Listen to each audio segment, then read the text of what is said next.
A few years ago, I decided I needed a little more magic, joy, and magic in my life. So I gathered many daffodil bulbs, and I planted a ruddy, enormous fairy trap on my front lawn. As winter seemed never ending and the green bulbs nonetheless poked their heads out of cold, wet soil, I decided that for the third year, I would document it. I am not and never have been the most reliable documentarian in that days pass and I don't seem to notice.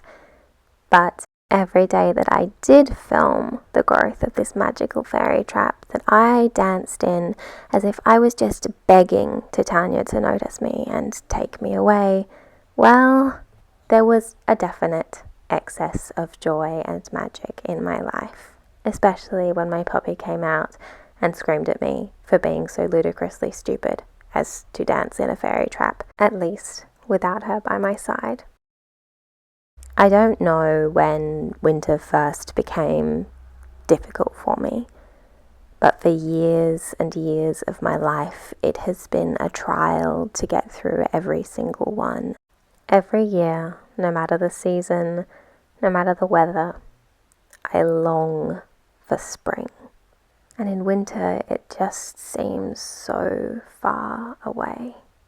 And as the bulbs began to flower and minor crimes were committed as heads here and there were nibbled on, snapped off viciously, I made a surprising discovery. Spring felt no closer than it ever had, so far out of reach that as storms lashed the state and my garden became a swamp, I dreaded that winter might go on forever, only to find that it wasn't so painful an experience as it had been for the past 10 or 15 years. No matter how well my mental health is doing in the months before, winter has always taken a terrible toll on me.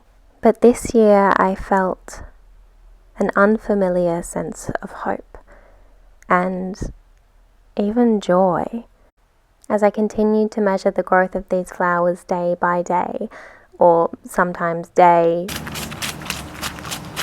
Wait a second, was I meant to be measuring something? Or, oh yeah, that project I had going on, let's get back out there. By day, I found myself realizing how well I was doing, how much I was actually enjoying a month that I had come to genuinely dread. Winter can be a beautiful month, and I might always be a little bit afraid of it for what it has done to me in years past. But this year, maybe because of the flowers or 100 different things I'm doing, it was quite a beautiful experience. Taking care of myself and finding beauty in something that scared me, well, I'd say that's a fey trap that worked.